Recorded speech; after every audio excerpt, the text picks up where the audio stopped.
যে আমি বৃন্দাবন যাব। ভক্তদেরকে বললেন, দেখো যে আমি বৃন্দাবনে যাব।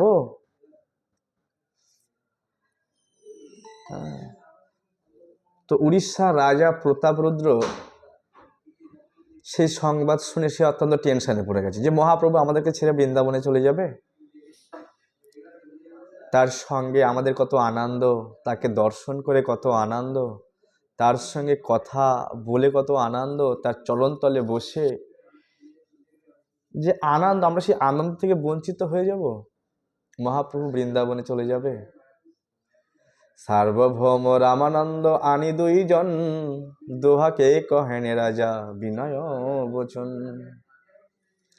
রাজা সার্বভৌম ভট্টাচার্য এবং রামানন্দ রায়কে নিয়ে এসে বিনয় সহিত বলছেন যে দেখো মহাপ্রভু নীলাচল ছেড়ে মহাপ্রভু অন্য জায়গায় চলে যাবে, তোমরা কিছু কি করছো না? তোমরা যত্ন করো মহাপ্রভু। বলছে যত্ন হচ্ছে না, মহাপ্রভুর আদর হচ্ছে না। তোমরা যত্ন করো তাকে রাখার জন্য, যাতে সে আমাদের এই পুরী ধামে থাকে, সে যাতে নীলাচল ছেড়ে না চলে যায়। কে বলছেন? উড়িষ্যার রাজা প্রতাপরুদ্র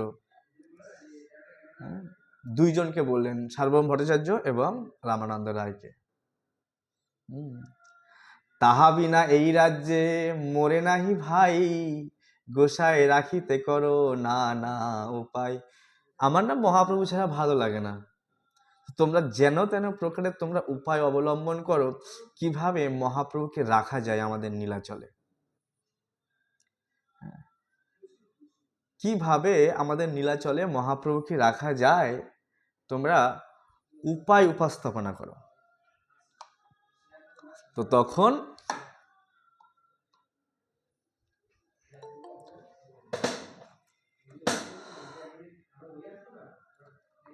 তখন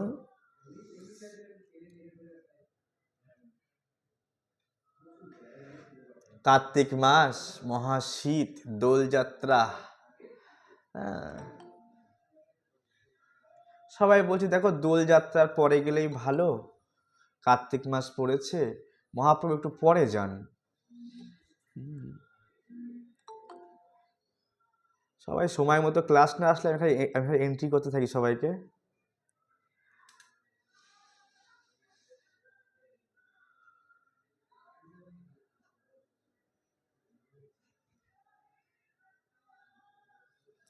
তো সবাই মহাপ্রভুর বিরহকে তো সহ্য করতে পারবে না। তারপরে মহাপ্রভু আজ না কাল, কাল না পরশু, এ মাসে না সে মাসে, এ সপ্তাহে না সে সপ্তাহে। সবাই প্রয়াস করছে যাতে মহাপ্রভু আমাদের থেকে বিচ্ছেদ না হয়ে যায়। আমরা এই বিচ্ছেদ বেদনা আমরা ছাড়তে পারবো না, আমরা স্থির থাকতে পারবো না। যদ্যপি স্বতন্ত্র প্রভু নহে নিবারণ, ভক্ত ইচ্ছা বিনা প্রভু না করে গমন। ভগবান যদিও স্বতন্ত্র, কিন্তু ভগবান তার ভক্তের ইচ্ছা ছাড়া তিনি কোথাও গমন করেন না। এটা ভগবানের স্বভাব। ভগবান ভাগবতমে বলেছেন যে অহম ভক্ত পরাধীন। শুধু মুখে বলে দিয়েই সার নয়, ভগবান কার্যক্ষেত্রেও পালন করেন। যখন ভক্ত দেখেন না না আজ না কাল, কাল না পরশু, যদিও ভগবান স্বতন্ত্র, তিনি সব কিছু করতে পারে, কিন্তু সব কিছু করার সত্ত্বেও তিনি ভক্তের অনুনয় বিনয়কে তিনি পারেন না ঠোকরাতে। সব মিলে গেলে অদ্বৈতর পাশে, না সরি, তৃতীয় বৎসর সবে গৌর ভক্তগণ, নীলাচলে চলিতে সবার হইল মন। তো প্রতি বছর নীলাচলে বাংলা থেকে ভক্তরা যায় পুরী ধামে। এবার সবে মিলে গেলে অদ্বৈতের পাশে, প্রভু দেখিতে আচার্য চলিলা উল্লাসে। অদ্বৈত আচার্য পরম উল্লাসে চৈতন্য মহাপ্রভুকে দর্শন করতে চলেন। যদ্যপি প্রভুর আজ্ঞা গৌরতে রহিতে, নিত্যানন্দ প্রভুকে প্রেম ভক্তি প্রকাশিতে, তথাপি চলিলা মহাপ্রভুর দেখিতে, নিত্যানন্দের প্রেম চেষ্টা কে বুঝিতে পারে। মহাপ্রভু এবং অদ্বৈত ঠাকুর বলেছে তোমরা এই পুরীতে প্রতি বছর আসতে হবে না, তোমরা বাংলায় প্রচার করো, বাংলাতে আমি নেই। নিতাই আর অদ্বৈত ঠাকুর দুজনা মিলে প্রচার করবে বাংলাতে, কিন্তু মহাপ্রভুর অদর্শনে কেউ থাকতে পারে না, তারা ছুটছে। বলছে নিত্যানন্দের প্রেম চেষ্টা কে বুঝিতে পারে। এর নিতাই কে? বলরাম হইল নিতাই। গৌর অবতারে সাক্ষাৎ ব্রজেন্দ্র নন্দন মহাপ্রভু হয়ে এসছেন, আর বলরাম নিতাই চাঁদ হয়ে এসছেন। আচার্য রত্ন বিদ্যানিধি শ্রীবাস রামায়, বাসুদেব মুরারি গোবিন্দাদি তিন ভাই, রাঘব পণ্ডিত নিজ ঝালি সাজাইয়া, কুলিনে গ্রামবাসী চলে পট্ট ডোরি লইয়া। সবাই মহাপ্রভুর জন্য নানা রকম সরঞ্জাম নিয়ে ঘর থেকে, যে মহাপ্রভুকে এটা দেবো, এটা গিফট করবো, এটা গিফট করবো, এটা গিফট করবো। হ্যাঁ, তো সবাই যে যার মতো সমস্ত ভক্ত একদম ডালি সাজিয়ে নিয়ে নিয়ে চলছেন, যে মহাপ্রভুকে আমরা পুরী গিয়ে মহাপ্রভুকে গিফট করব, দেব। হ্যাঁ, খণ্ডবাসী নরহরি চিরঘুনন্দন, সর্বভক্ত চলে তারে কে করে গদন। অনেক অনেক এখানে মেন কিছু ভক্ত লিডারদের কথা বলা হয়েছে, এর সঙ্গে হাজারো হাজারো ভক্ত চলছেন। শিবানন্দ সেন করে ঘাটি সমাধান, সবারে পালন করি সুখে লইয়া যান। আর শিবানন্দ সেন ম্যানেজমেন্টে আছেন, কিভাবে ভক্তরা থাকবে, কি করে ভক্তরা খাবে, কিভাবে রান্নার সমস্ত ব্যবস্থা সব কিছু ম্যানেজমেন্ট করে শিবানন্দ সেন। একবার শিবানন্দ সেন কি হয়েছে, এরকম রান্নার ব্যবস্থা করতে করতে এক জায়গায় লেট হয়ে গেছে, হয় না অনেক সময়। নিত্যানন্দ ঠাকুর গিয়ে শিবানন্দ সেনকে এক লাথি মেরে দিয়েছে। হ্যাঁ, এখনো হয়নি, এত লেট, ভক্তরা সব অভুক্ত অবস্থায় আছে। নিতাই চাঁদ তো আমাদের শিবানন্দ সেন বলছেন, আজকে আমার নিতাই চাঁদের কৃপা হয়েছে, আজকে আমার নিতাই চাঁদের কৃপা হয়েছে। সবার সব কার্য করেন দেন বাসস্থান, শিবানন্দ জানে উড়িয়া পথেরও সন্ধান। যে বৎসের প্রভু দেখিতে সব ঠাকুরানী, চলিলা আচার্য সঙ্গে অচ্যুত জননী। শ্রীবাস পণ্ডিত সঙ্গে চলিলা মালিনী, মালিনী দেবী হচ্ছে শ্রীবাস পণ্ডিতের স্ত্রী। শিবানন্দ সঙ্গে চলে তারও গৃহিণী, এবং শিবানন্দের সঙ্গে সঙ্গে তার গৃহিণী ছিলেন। শিবানন্দর বালক নাম চৈতন্য দাস, দেহ চলিয়াছে প্রভুর দেখিতে উল্লাস। আচার্য রত্ন সঙ্গ চলে তাহার গৃহিণী, তাহার প্রেমের কথা কহিতে না জানি। সব ঠাকুরানী মহাপ্রভু ভিক্ষা দিতে, সবাই গৃহিণী চলছে, সমস্ত গৃহিণীরা মনে ইচ্ছা যে আমরা মহাপ্রভুকে নিজে হাতে রন্ধন করে সেবা করব। প্রত্যেক ভক্তের সঙ্গে তার স্ত্রী যাচ্ছে, যে আমরা নিজে হাতে রন্ধন করব বিভিন্ন ব্যঞ্জন, এই দুই হাতকে সার্থক করব ভগবানের সেবা করে। দেখো, প্রত্যেক ভক্তের সঙ্গে তার স্ত্রী যাচ্ছে, না আমরা নীলাচলে গিয়ে আমরা মহাপ্রভুকে সেবা দেব। আমি পড়তে যাচ্ছিলাম, একটা চলে এসছে আর একটায়, একটা অন্য টপিক পড়াতে গেছিলাম, কিন্তু এই টপিকটা বেরিয়ে গেছে। যাই হোক, পরের দিন পড়বো এই টপিকটা। শিবানন্দ সেন করে সব সমাধান, ঘাটিয়াল প্রভুদি দেন সবারে বাসস্থান। ভক্ত দিয়া করেন সবার সর্বত্র পালনে, পরম আনন্দে যান প্রভুর দর্শনে। শুধু তাই না, এই শিবানন্দ সেন রাস্তায় কত কর লাগবে, ঘাট পার হতে কত কি সুবিধা অসুবিধা, মানে সমস্ত ভক্তকে ম্যানেজ করা, সমস্ত ভক্তের সমস্ত সুবিধা অসুবিধাগুলোকে বোঝা, খাওয়ার দাওয়ার সব কিছু শিবানন্দ সেন দেখাশোনা করত। রেমুনায় আসি কইল গোপীনাথ দর্শন, আচার্য কহিল তাহা কীর্তন নর্তন। আমরা রেমুনায় গেছিলাম গত বছর গোপীনাথ দর্শন করতে, মহারাজ নিয়ে গেছিল, সেখানে ক্ষীর খেয়েছিলাম, খুব সুন্দর জায়গা। নিত্যানন্দের পরিচয় সব সেবক সনে, বহুত সম্মান আসি কইল সেবকগণে। সেই রাত্রি সব মহন্ত তাহার রহিলা, 12 ক্ষীর আনি আগে সেবক ধরিলা। নিত্যানন্দ গোপীনাথের সেবকেরা 12টা পাত্র ক্ষীর এনে নিত্যানন্দ প্রভুকে দিলেন। এরকম ক্ষীরের বাটি পাওয়া যায় রেমুনায়, খুব সুন্দর সুন্দর ক্ষীর ভোগ লাগে ওখানে গোপীনাথের। এখনো আছে খুব সুন্দর। ক্ষীরবাটি সবারে দিল প্রভু নিত্যানন্দ, ক্ষীর প্রসাদ পাইয়া সবার বাড়িল আনন্দ। তো সেখানে মাধবেন্দ্র পুরী, সে মনে আছে ক্ষীরচুরি লীলার কথা? এই জায়গায় কিন্তু ভগবান ক্ষীর চুরি করেছিল মাধবেন্দ্র পুরীর জন্য। মাধব পুরীর কথা গোপাল স্থাপন, তাহারে গোপাল জয়ছে মাগিল চন্দন, তার লাকি গোপীনাথ ক্ষীর চুরি কইল, মহাপ্রভুর মুখে এ কথা শুনিল। মহাপ্রভু সেখানে অনেক লীলা কথা শোনালেন, মাধবেন্দ্র পুরী লীলার কথা। গোপাল ভগবান বলছে আমার খুব গরম লাগছে, আমাকে চন্দন এনে দাও, সেই চন্দনের কথা শুনিয়েছেন। কে শোনাচ্ছেন? মহাপ্রভু সাক্ষাৎ শোনাচ্ছেন মাধবেন্দ্র। দেখো, ভগবান তার ভক্তের গুণগান গাইছে। এদিকে গোপীনাথ ভক্তের জন্য চুরি করেছে, এদিকে স্বয়ং ভগবান মহাপ্রভু তিনি তার ভক্তের গুণগান। জানো মাধবপুরী সে এমন একজন ভক্ত, হ্যাঁ, সেই ভক্তের কাছে ভগবান চাইছে, আরে আমার যে শরীরটা জ্বলে যাচ্ছে গরমে, আমাকে চন্দন লেপন করো, তুমি যাও চন্দন নিয়ে আসো আর আমার শরীরে চন্দন দাও। হ্যাঁ, আর এমন ভক্ত, তার জন্য গোপীনাথ ক্ষীর চুরি করেছে। তো সবাই মহাপ্রভুর শ্রীমুখ থেকে কৃষ্ণ কথা শুনছে, মানে বুঝতে পারছেন? হ্যাঁ, অপ্রাকৃত দিব্য কৃষ্ণ কথা। সেই কথা সবার মধ্যে কহে নিত্যানন্দ, শুনিয়া বৈষ্ণব বাড়িল আনন্দ। সকলের কাছে নিত্যানন্দ প্রভু সেই সমস্ত কাহিনী বর্ণনা করলেন এবং তা শুনে সমস্ত বৈষ্ণবেরা আনন্দ হলেন।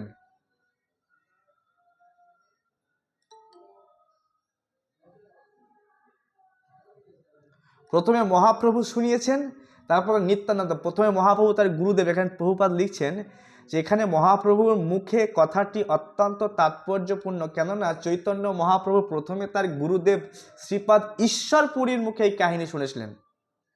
মহাপ্রভু এই কথা কার কাছে শোনেন? তার গুরুদেব ঈশ্বরপুরীর কাছ থেকে। মধ্যলীলা চতুর্থ পরিচ্ছদে অষ্টাদশ শ্লোকে সেই কাহিনী বর্ণনা করা হয়েছে। শান্তিপুরে শ্রীপাদ অদ্বৈত আচার্যের গৃহে কিছুদিন অবস্থান করার পর মহাপ্রভু মাধবেন্দ্র পুরীর কাহিনী নিত্যানন্দ প্রভু, জগদানন্দ প্রভু, দামোদর পণ্ডিত, মুকুন্দ দাসকে বলেছিলেন। যখন তারা রেমুনায় গোপীনাথজির মন্দিরে গিয়েছিলেন, তখন তিনি মাধবেন্দ্র পুরীর গোপাল বিগ্রহের প্রতিষ্ঠা এবং গোপীনাথের ক্ষীরচুরি কাহিনী বলেছিলেন। এই ঘটনার ফলে গোপীনাথজির ক্ষীরচোরা গোপীনাথ নামে পরিচিত রেমুনায়। এই মতো চলি চলি কটক আইলা, সাক্ষী গোপাল দেখি সবে সেদিনও রহিলা। কটকে আছে সাক্ষী গোপাল, জানেন না সাক্ষী গোপালের কথা? সবাই আমি পড়িয়েছিলাম যে দুই বিপ্র বৃন্দাবন ঘুরতে গেছেন, উড়িষ্যা কটক থেকে বৃন্দাবন ঘুরতে গেছেন। তো বৃন্দাবন ঘুরতে গিয়ে ছোট বিপ্র, মানে তার বয়সে ছোট, ইয়ং ছেলে, যুবক ছেলে, আর বড় বিপ্র মানে বৃদ্ধ বিপ্র, মানে বুঝতে পারছেন কিনা, বয়সেও বড় ভজনেও বড়। তো ছোট বিপ্র বড় বিপ্রকে দেখাশোনা করে, টেক কেয়ার করে, দুজনে মিলে বৃন্দাবনে গেছে। তো ছোট বিপ্র, ওই ছোট ব্রাহ্মণ এত সেবা করেছে, সে বৃদ্ধ ব্রাহ্মণকে এত সেবা করেছে, তো বড় বিপ্র খুশি হয়ে গেছে, বলছে জানো তুমি তো যুবক ছেলে, আমার ঘরে একটা যুবতী মেয়ে আছে, কি তোমার মতো আমার একটা জামাই হতো না? হ্যাঁ, আমি চাই তোমার এই সেবায় আমি এত সন্তুষ্ট হয়েছি, আমি তোমাকে আর কি বা দেব? হ্যাঁ, আমি চাই আমার মেয়েটাকে তোমার সঙ্গে বিবাহ দেব। বলছে ব্রাহ্মণ এমন কথা বলবেন না, এমন কথা বলবেন না, আপনি রাজি হলেও আপনার ছেলে রাজি হবে না। আর এখানে ভগবানের সামনে বলছেন, যেটা আপনি রাখতে পারবেন না বলবেন না। ভগবান এভাবে ভগবানের সামনে বলা, বলছে না আমি ভগবানের সামনেই বলছি, আমি ভগবানের সামনেই বলছি, বাড়ি গিয়ে আমার মেয়ের সঙ্গে আমি তোমার বিবাহ দেব। বলছে তাই? আপনি ভগবানের সামনে বলছেন আমাকে বিবাহ দেবেন আপনার মেয়ের সঙ্গে? হ্যাঁ, দেখেন, আমার কিন্তু কোনো বিয়ে করার ইচ্ছা নেই, কিন্তু আপনি বরিষ্ঠ ভক্ত, আমি আপনার কথা কিভাবে ফেলতে পারি? না, আমি আমি জামাই বানাবো তোমাকে, আমার মেয়েকে আমি কন্যাদান করব তোমার কাছে। দেখুন, আপনি বলছেন তাই আমার রক্ষা করতে হবে বাণী। হ্যাঁ, কিন্তু ভগবান কিন্তু শুনছে। আমি জানি আপনার ছেলে বড় পুত্র রাজি হবে না। আপনি এমন কথা বলেন না বিপ্র। বলছে আমি বলবো, আমার মেয়েকে আমি বিবাহ দেব। ঠিক আছে, তাহলে ভগবান সাক্ষী রইল।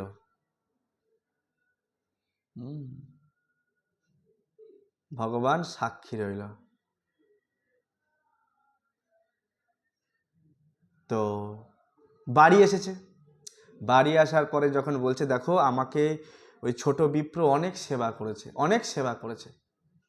আমার দেখা শোনা টেক একটা ছেলে এত সেবা করে না যে আমার এই ছোট বিপ্র এত সেবা করেছে। আমি চাই আমার ছোট কন্যাকে আমার ওই ভক্তের কাছে সমর্পণ করব। বলছে মাথা খারাপ হয়ে গেছে নাকি তোমার? তার বড় ছেলে বলছে মাথা খারাপ হয়ে গেছে, হ্যাঁ, বুড়ো বয়সে। কন্যাকে বোন আমার, আমি কোথায় বিয়ে দেব? সে মনে পড়ে যাচ্ছে সেই রুক্মির কথা, রুক্মিণী আর রুক্মি ওর বড় দাদা।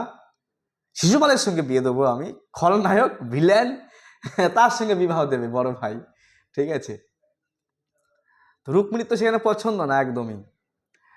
তো আজ এখানেও সেই মেয়ের দাদা মেয়ের বাবার কথা শুনছে না, বলছে না।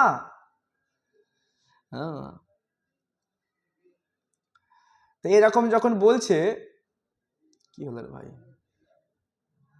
এরকম যখন বলছে, ওই বুড়োকে আর কথাই বলতে দিচ্ছে না বাড়ির মধ্যে।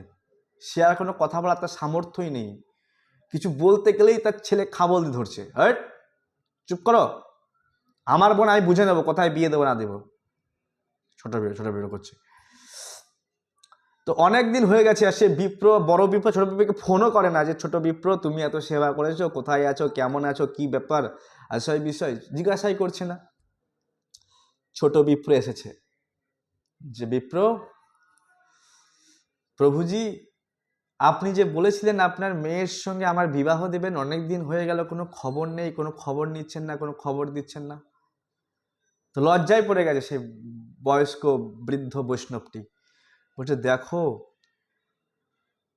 আমার কথা কেউ রাজি হচ্ছে না।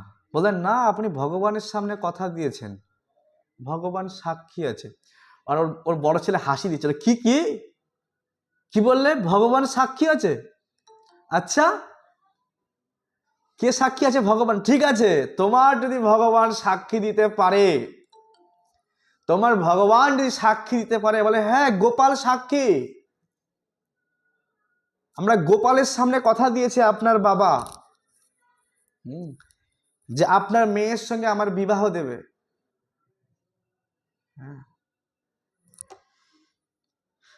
বলছে হ্যাঁ বিয়ে আমরা দেব, যদি তোমার, মানে ওরা হাসি মজাক করছে বাড়ির সবাই মিলে, তোমার সঙ্গে বিবাহ আমরা দেব তখন যখন তোমার গোপাল এসে সাক্ষী দেবে। সত্যি? বলে হ্যাঁ সত্যি। তখন ওই ছোট ব্রাহ্মণ, সে যেখানে কথা দিয়েছিল তার সেই শ্বশুর মশাই যে আমার মেয়ের সঙ্গে বিবাহ দেবো, সে গোপালের কাছে কেঁদে গিয়ে বলছে গোপাল তোমার সামনে ওই বড় বিপ্র কথা দিল তার মেয়ের সঙ্গে বিবাহ দেবে, এখন বাড়ি গিয়ে বলছে বিবাহ দেবে না। ওরা সাক্ষী চাইছে, গোপাল তোমাকে যে যেতে হবে, গোপাল তোমাকে যে যেতে হবে। দেখো কত সুন্দরভাবে ভগবানের সঙ্গে সে গিয়ে বলছে, নিষ্কপট সরল হৃদয়, তোমাকে যেতে হবে। তো ভগবান তার বিগ্রহ থেকে বলছেন ছোট বিপ্র আমি যাব, তোমার পিছন পিছন যাব, কিন্তু তুমি পিছনে তাকাবে না, কিন্তু যেখানে তাকাবে আমি সেখানেই দাঁড়িয়ে যাব, আমি কিন্তু আর যাব না। তো সেই বিগ্রহ সাক্ষী দিয়ে চলে এসেছিল যে প্রতিমা নহ তুমি সাক্ষাৎ ব্রজেন্দ্র নন্দন, ঠাকুর তুমি প্রতিমা নও, তুমি সাক্ষাৎ ব্রজেন্দ্র নন্দন। সবাই বলুন, প্রতিমা নহ তুমি সাক্ষাৎ ব্রজেন্দ্র নন্দন। সবাই উচ্চ স্বরে প্রতিমা নহ তুমি সাক্ষাৎ ব্রজেন্দ্র নন্দন, প্রতিমা নহ তুমি সাক্ষাৎ ব্রজেন্দ্র নন্দন। আমাদের ঘরে যে ঠাকুর আছে, কখনো ভাবা উচিত না এটা তো কাগজের ঠাকুর, এটা তো পিতলের ঠাকুর, এটা তো লোহার ঠাকুর, এ তো কাঠের। না, এই বিগ্রহ সাক্ষাৎ একজন ব্যক্তি, একজন ভগবান। তারও ইচ্ছা হয়, তারও ভালোবাসতে ইচ্ছা করে। হ্যাঁ, সে ভক্তের খুশিতে সেও খুশি হয়, ভক্তের যখন দুঃখ হয় সেই ফ্যামিলিতে তারও দুঃখ হয়। হ্যাঁ, একটা বাড়ির ফ্যামিলি যদি কারোর কোনো কষ্ট হয়, আমাদের কষ্ট হয় না? ঠিক তেমনি ভগবান সেই ফ্যামিলির কষ্টে তারও কষ্ট হয়, যে আমার ভক্ত আমার বাড়িতে আজকে। ভগবান যদি আমরা ভাবি যে ভগবান আমার বাড়ির সদস্য, ইনি আমার ঘরের সদস্য, হ্যাঁ, তখন ভগবান তার কষ্ট হয় তার ফ্যামিলিতে কোনো দুর্ঘটনা ঘটে গেলে। আবার ফ্যামিলিতে খুব আনন্দ, ভগবানের মুখটা প্রসন্ন হয়ে যায়। তাই ভগবান প্রতিমা নহ তুমি সাক্ষাৎ ব্রজেন্দ্র নন্দন, তুমি প্রতিমা নও, তুমি সাক্ষাৎ ব্রজেন্দ্র নন্দন। তো সেই সাক্ষী গোপাল এই জন্য নাম হয়েছে, সেই ওখানে সে সাক্ষী দিয়েছিল। হ্যাঁ, এই জন্য আমাদের বিগ্রহের অনেক লীলা আছে, তাই না? শুধু ভগবান লীলা করে না, বিগ্রহও লীলা করে। বিগ্রহ বলছে আমার গরম লেগেছে মাধবপুরী, তুমি আমার জন্য চন্দন নিয়ে আসো, চন্দন, আমার সর্ব অঙ্গে চন্দন লেপন করো। এই যে চন্দন যাত্রা হয় মায়াপুরে, দেখেছেন? ভগবানকে ছাড়া অঙ্গে চন্দন দেওয়া হয় গরমের সময়। আমি মাসটা ভুলে যাচ্ছি। তো চন্দন দেওয়া হয়, চন্দন 1 মাস ধরে ভগবানের সর্ব অঙ্গে চন্দন লেপন করা হয় গরমে, যাতে ভগবানের শরীর ঠান্ডা থাকে। হ্যাঁ, অক্ষয় তৃতীয়া থেকে শুরু হয়। তো সেই চন্দন উৎসব, তো যদি ভগবান না বলতো, আমরা জানতাম যে সে সে সে প্রতিমা নয়, সে সাক্ষাৎ ব্রজেন্দ্রনাথ, সে বিগ্রহ থেকে চাইছে যে তুমি আমাকে চন্দন লেপন করো। ভক্তের ক্ষীর খাওয়ার ইচ্ছা হয়েছে, মাধবপুরী চিন্তা করছে আমি শুনেছি এখানে প্রসিদ্ধ গোপীনাথের ক্ষীর ভোগ লাগে, আমি যদি টেস্ট করতে পারতাম তাহলে আমি আমার গোপালকে টেস্ট করাতাম। হয় না, আমাদের বাড়িতে যদি বাচ্চা থাকে যে ভালো থেকে ভালো আইটেম বাচ্চাকে খাওয়াবো, ভাবি না আমরা?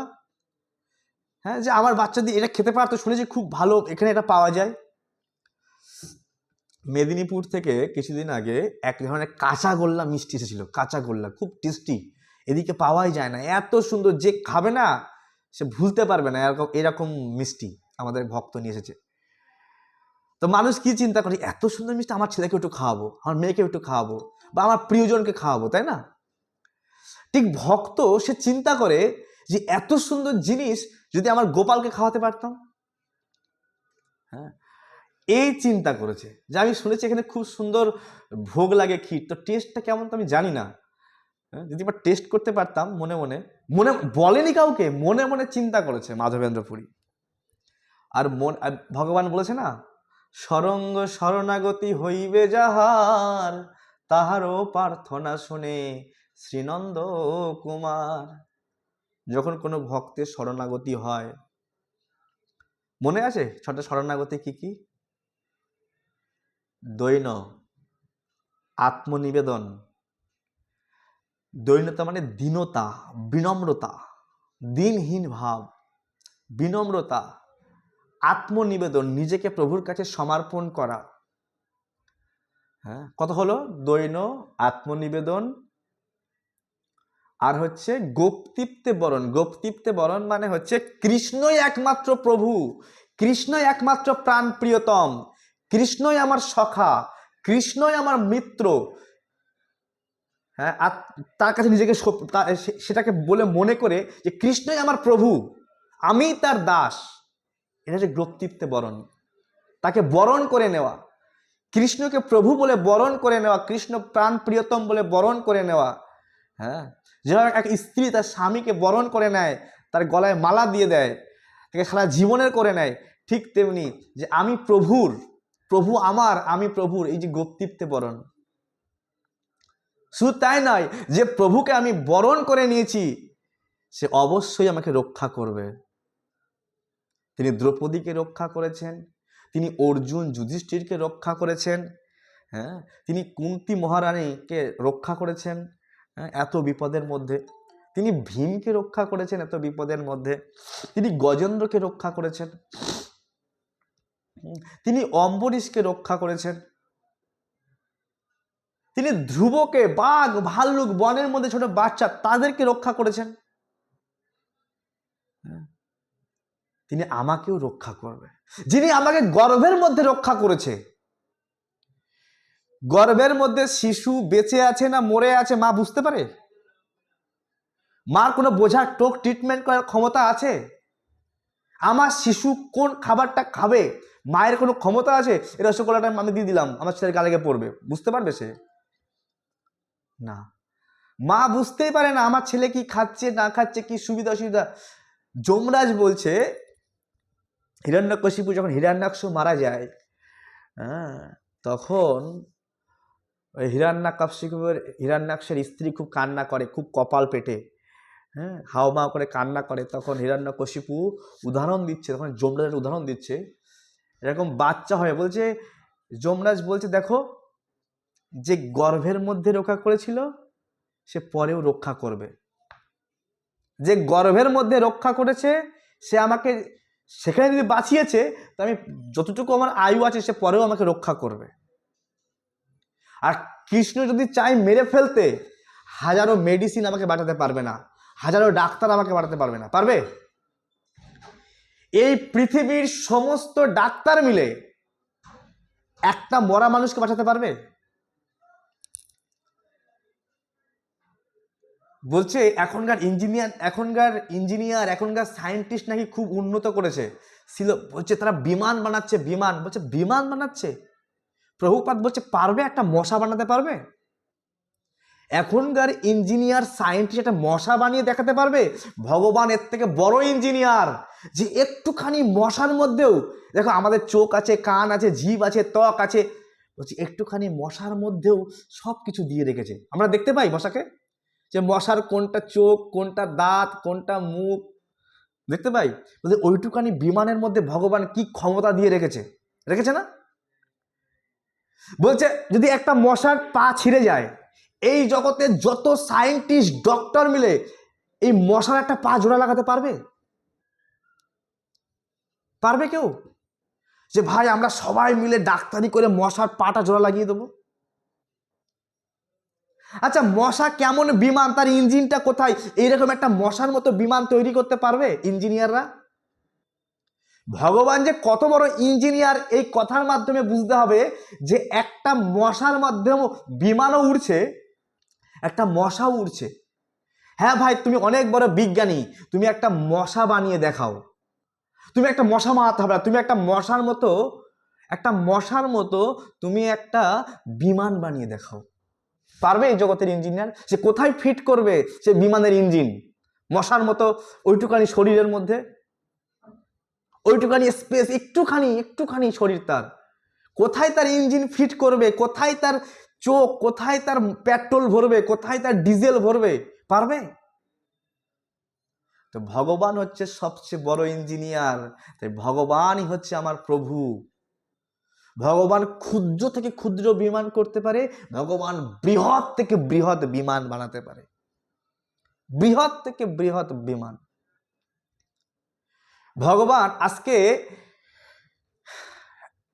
ভগবান এমন একটা লাইটের ব্যবস্থা করেছে, সূর্য, তাই না? লাইট দেয় না আমাদেরকে, যে লাইটে কখনো কখনো এরকম পড়েছে এই সূর্যের লাইট কমে গেছে, চলো আমরা একটা কেরোসিন দিয়ে আসি, একটু ডিজেল একটু পেট্রোল দিয়ে আসি, ব্যবস্থা করতে হয়েছে?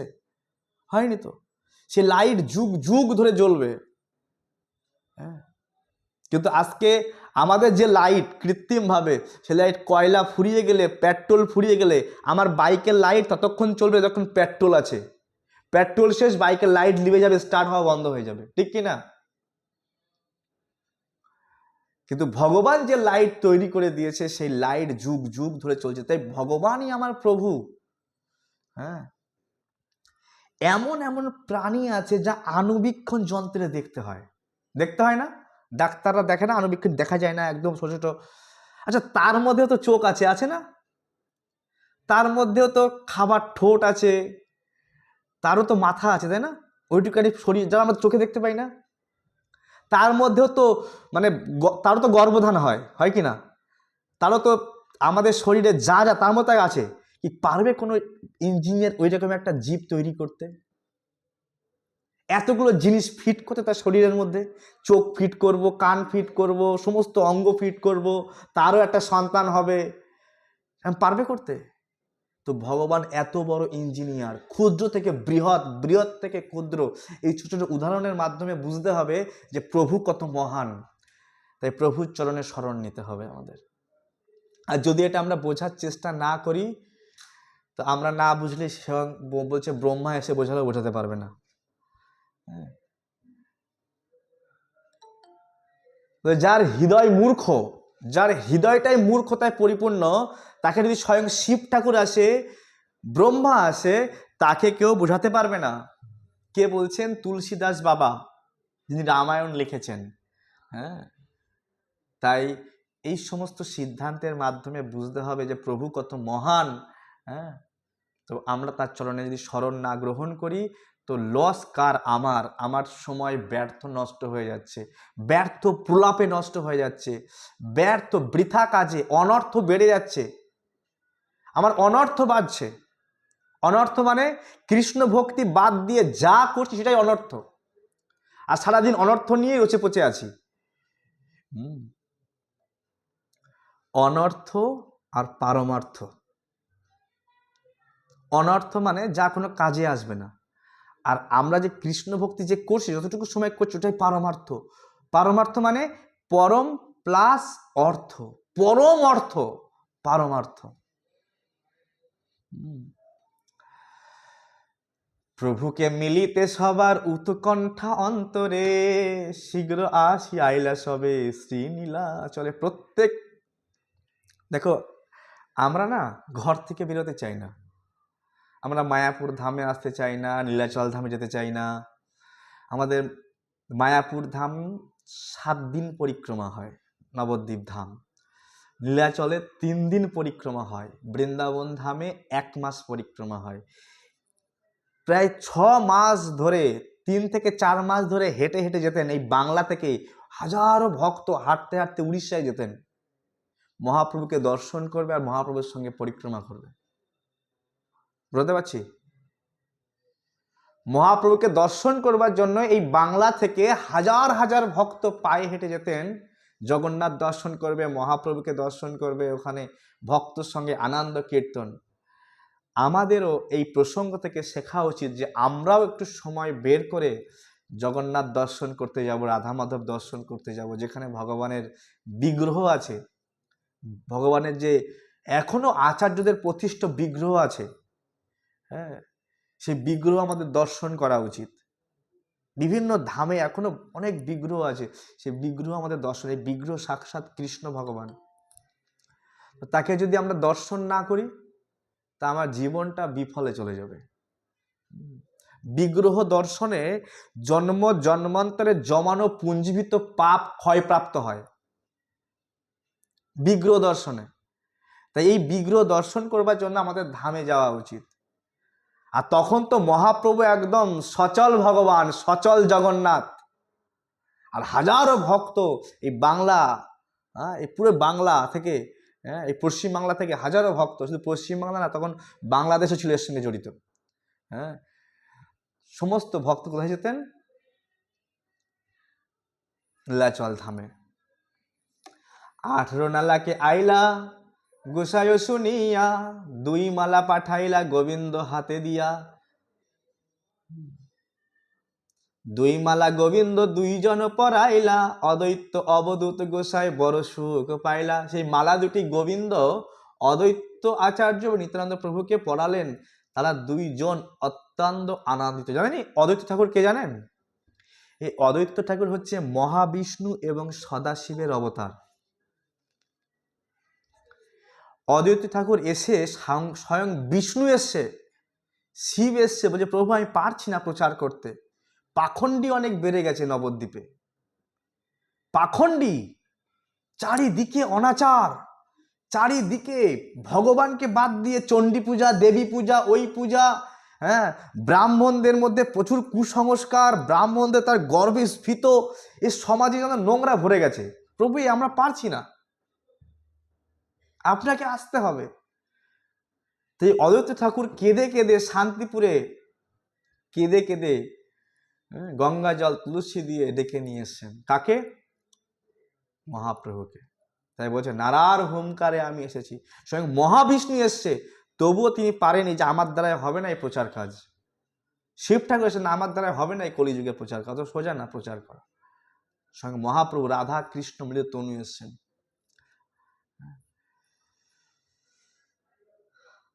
তাহায় আরম্ভ কইল কৃষ্ণ সংকীর্তন, নাচিতে নাচিতে চলি আইলা দুইজন, পুনঃ মালা দিয়া স্বরূপাদি নিজজন, আগু বাড়ি পাঠাইলা সচির নন্দন।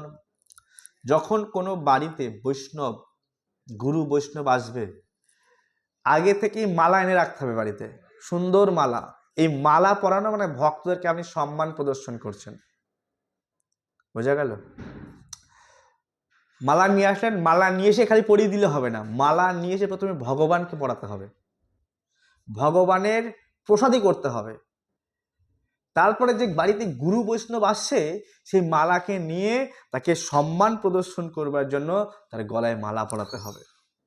যদি বাড়িতে বরিষ্ঠ বরিষ্ঠ ভক্ত যায়, হ্যাঁ, বরিষ্ঠ ভক্ত কোনো প্রোগ্রামে এসেছে, তো বাড়ির সমস্ত মাতাজি প্রভুজিরা দুই সাইড দাঁড়িয়ে থাকবে, হাতে ফুল মালা টালা থাকবে, ফুল থাকবে, ফুল গাঁদা ফুল কুচানো, কোনো ফুল কুচিয়ে এরকম তাকে সেটাতে থাকবে, তাকে সম্ভাষণ করবে, সুস্বাগতম। এটা হচ্ছে যে আমার ঘরে বৈষ্ণব এসছে, যেমন কোনো বরিষ্ঠ ব্যক্তি হয় না, আসলে যে কোনো সরকারি পদাধিকারী ব্যক্তি এসে কত সম্মানের সঙ্গে, রেসপেক্টের সঙ্গে নিয়ে যাওয়া হচ্ছে, ঠিক ভক্তরাও অত্যন্ত সম্মানীয়, ভগবানের প্রিয়জন, তারাও যখন ঘরে আসবে তাকে অত্যন্ত আদর দিয়ে ঘরে নিয়ে আসতে হবে। যখন কোনো মহারাজ এসছে বাড়িতে, কোনো সিনিয়র ব্রহ্মচারী প্রভু এসেছে, অনেক উন্নত ভক্ত, তাকে এরকম সম্ভাষণ করে তাকে নিতে হয়। আজকে সবাই মহাপ্রভু অজয় ঠাকুর আর সমস্ত বরিষ্ঠ বরিষ্ঠ ভক্তের গলায় মালা দিয়েছে, তাকে সম্ভাষণ করছে। সিংহদ্বারে নিকট আইলা শুনি গৌর রায়, আপনে আসিয়া প্রভু মিলিলা সবাই। আজ মহাপ্রভু জগন্নাথ মন্দিরের সিংহদ্বারে সমস্ত ভক্তের সঙ্গে মিলছেন, আর সমস্ত ভক্তকে গিয়ে সবা লইয়া কইল জগন্নাথ দর্শন। এই দেখেন একটা জিনিস, আমরা ধামে আসি, ধামে এসে আগে চিন্তা করি কোথায় থাকবো, কি খাবো, আগে ফ্রেশ হব, আগে এই সেই হ্যান ত্যান অমুক তমুক, ভগবান দর্শন করে না। দেখেন এখনো কেউ কিন্তু ঘরে ওঠেনি, কোথাও যায়নি, এসে সবাই সঙ্গে সঙ্গে মহাপ্রভু সবাইকে সঙ্গে সঙ্গে জগন্নাথ দর্শন। আগে প্রভুকে দর্শন করবার জন্যই তো এত দূর থেকে এসেছি। আগে গিয়ে জিহবার ব্যবস্থা করি, এই শরীরটা কোথায় রাখবো সেই ব্যবস্থা করি, এটা ঠিক না। যদি ঘরে কোনো রকমের ব্যাগপত্র কোথাও জমা রাখার ব্যবস্থাও আছে এখানে, চপ্পল রাখার, মোবাইল রাখার, ব্যাগ রাখার, মন্দিরে সব রকম ব্যবস্থা আছে। আগে আমি ওখানে ব্যাগটা রেখে আগে প্রভুকে দর্শন করব, যার জন্য এত দূর থেকে এসেছি আমি। কিন্তু প্রবলেম এখন হচ্ছে উল্টো, এখন মানুষ ধামে আসে, কি খাবে চিন্তা করে, কোথায় থাকবে, এসি ঘর হবে কিনা, অ্যাটাচ হবে কিনা, মানে আমরা কমফোর্টেবল জোন খুঁজি। প্রয়াস করা উচিত ধামে থেকে যদি জায়গা না হয় মাটিতে শুয়ে থাকবো, তবু ধামে গিয়ে আমি কমফোর্টেবল জোন খুঁজলে হবে না। ধামে এসে কোনো রকম যদি ব্যবস্থা হয়ে যায় ধামে থাকার, আমি সেখানে গিয়ে কাটিয়ে আসবো, তাহলে কি হবে, পুরোপুরি কৃপাটা নিতে পারবো। না হলে ওই কমফোর্টেবল জোনের মধ্যে আমি আটকে যাব।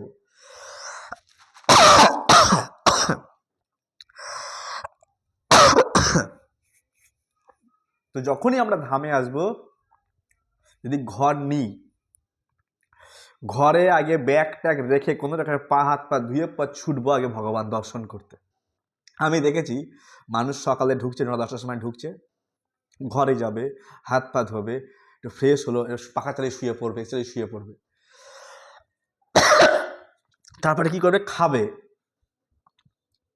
দুপুরে খাবে, তবে আবার শুয়ে পড়বে, বিকালের দিকে একটু মন্দিরে যাবে ভগবানকে, তার আগে বাইরে ঘুরবে, বাইরে বউ বাচ্চা ছেলে মেয়ে নিয়ে বাইরে ঘুরবে। ভগবান পরে হয়তো ভগবানকে দেখার সন্ধ্যের সময় যাচ্ছে, কিন্তু সারা দিনটা এদিকে আশেপাশে কেটে গেল। তার মানে এই প্রভুর প্রতি প্রেম নেই। এসেছি বউ বাচ্চা নিয়ে এনজয় করবার জন্য, ঘরে এদিকে সেদিকে টাইম পাস করলাম, ফ্যামিলি নিয়ে এসেছি এক্সেট্রা।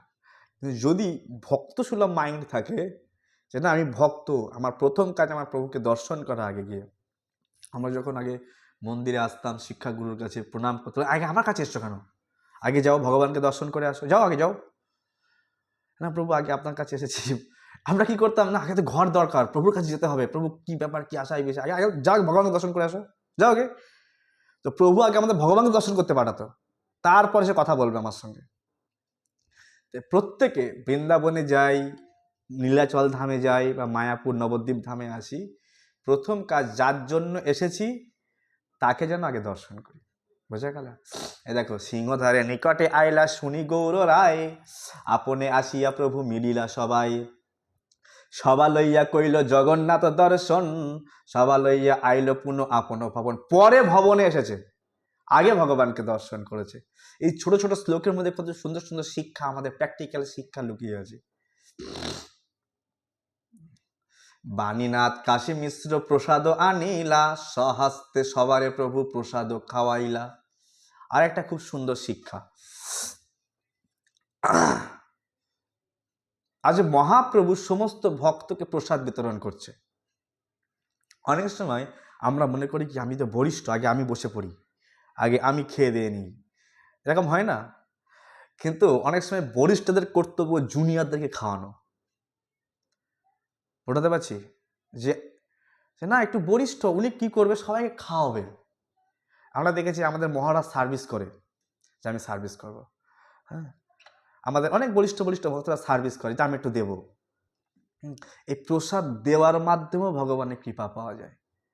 যে আমি কাউকে প্রসাদ দিচ্ছি, মানুষকে খুব সহজে সন্তুষ্টি করার উপায় হচ্ছে যদি আপনি কাউকে কিছু খাওয়াতে পারেন, বিশেষ করে ভক্তকে। হ্যাঁ, ভক্ত খেলে তো ভগবান প্রসন্ন হয়ে যায় এবং ভক্তও প্রসন্ন হয়ে যায়। একদম যদি ভক্তকে আমি খাওয়াতে পারি, গুরু বৈষ্ণবকে বাড়িতে নিয়ে এসে যদি আমি প্রসাদ পাওয়াতে পারি, আর তার যখন পেট ভরবে প্রসাদ পেয়ে, তো সে প্রসন্ন হয়, আনন্দ পায়, সে আনন্দে সেই গৃহস্থকে কৃপা আশীর্বাদ করে।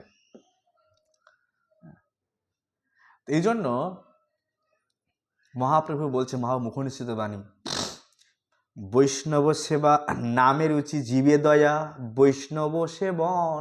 তিনটে কাজ মহাপ্রভু একদম ছাঁটাই করতে করতে করতে করতে মেন ফর্মুলা দিচ্ছে। ভাই নাম করবে, নামে রুচি, জীবে দয়া, কোনো জীব হত্যা করবে না, মানে প্রসাদ পাবে, কোনো জীব হত্যা করে খেতে না করছে। তার মানে তুমি নাম করবে, ভগবানের প্রসাদ পাবে, আর তুমি বৈষ্ণবকে সেবা করবে। তোমার বৈষ্ণব সেবা মানে তুমি গৃহেতে বৈষ্ণব নিয়ে আসবে, তো ওরা তো আর এমনি এমনি খায় না।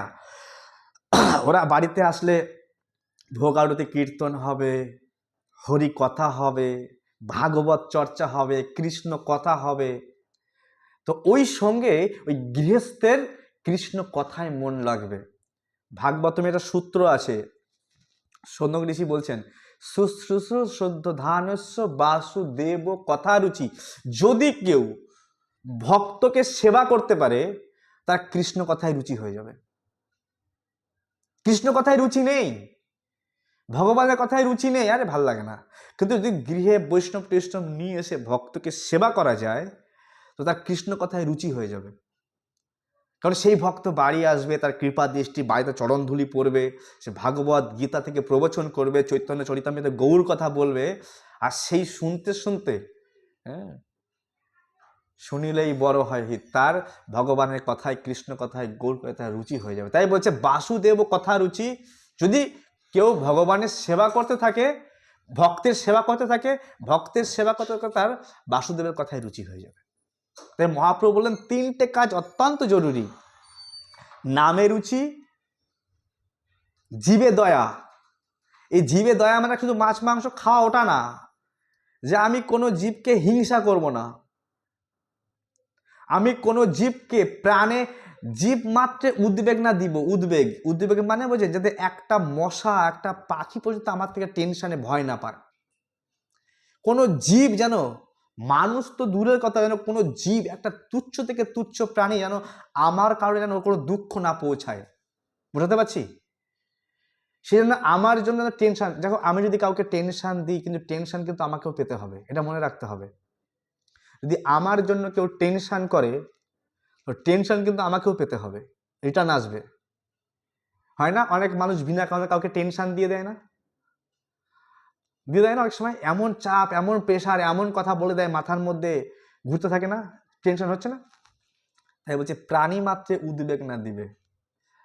হ্যাঁ, অর্থাৎ জীবে দয়া করতে বলছে।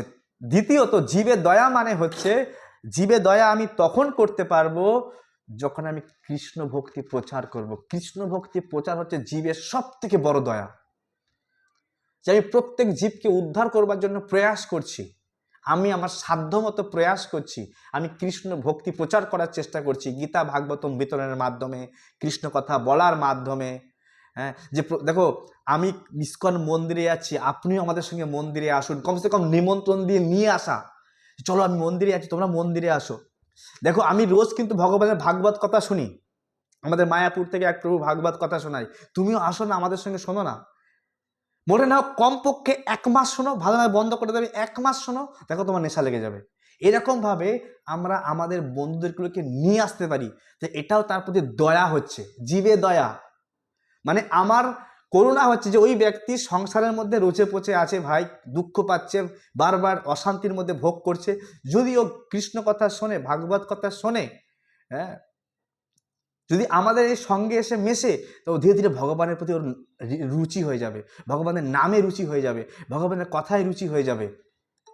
হ্যাঁ, তখন কিন্তু সে আর এই সন্ধ্যের সময় তার টিভি দেখতে ভাল লাগবে না। আচ্ছা, কতজন আছে আমাদের এখন ক্লাসের মধ্যে যে সন্ধ্যার সময় ক্লাসের জন্য আর টিভি দেখতে ভালো লাগে না? একটু হাত তোলেন দেখি।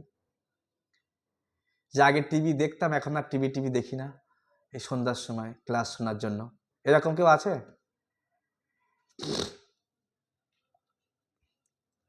খুব কম। তাহলে আপনারা কেউ টিভি দেখেন না মনে হয়। আমি ভুল বলে ফেললাম।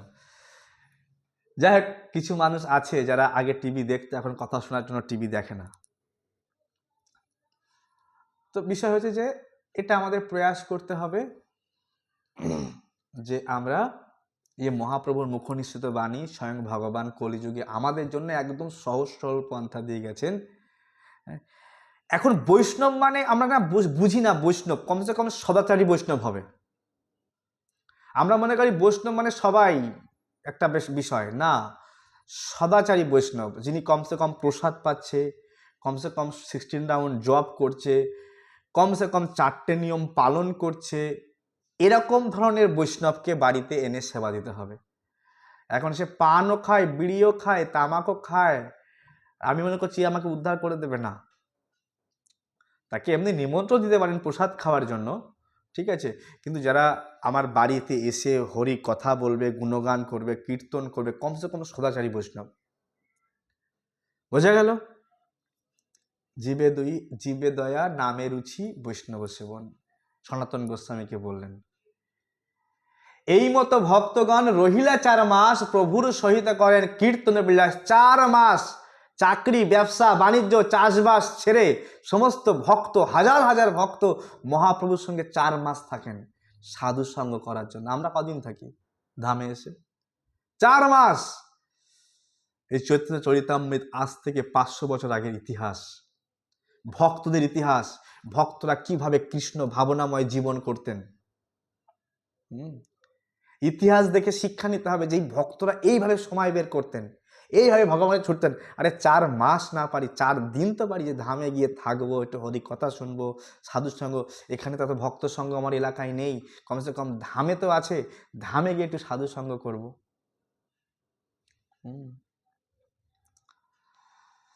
তো এইভাবে সমস্ত ভক্তের সঙ্গে মিলন, আরও অনেক কথা আছে, আজ আমাদের সময় শেষ, এই পর্যন্তই থাক।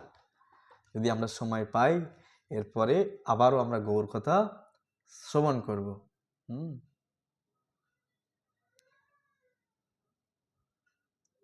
Chant Hare Krishna and be happy. জয় শিল প্রভুপাদ। গ্রন্থরাজ শ্রীমৎ ভাগবত কি, চৈতন্য চরিতামৃত কি জয়। নিতাই গৌর সীতানাথ প্রেমানন্দে হরি হরি বল। কারোর কিছু প্রশ্ন থাকলে এই টপিক থেকে কিছু আমরা কি জানলাম, কি বুঝলাম, কিছু মন্তব্য থাকলে বলতে পারেন।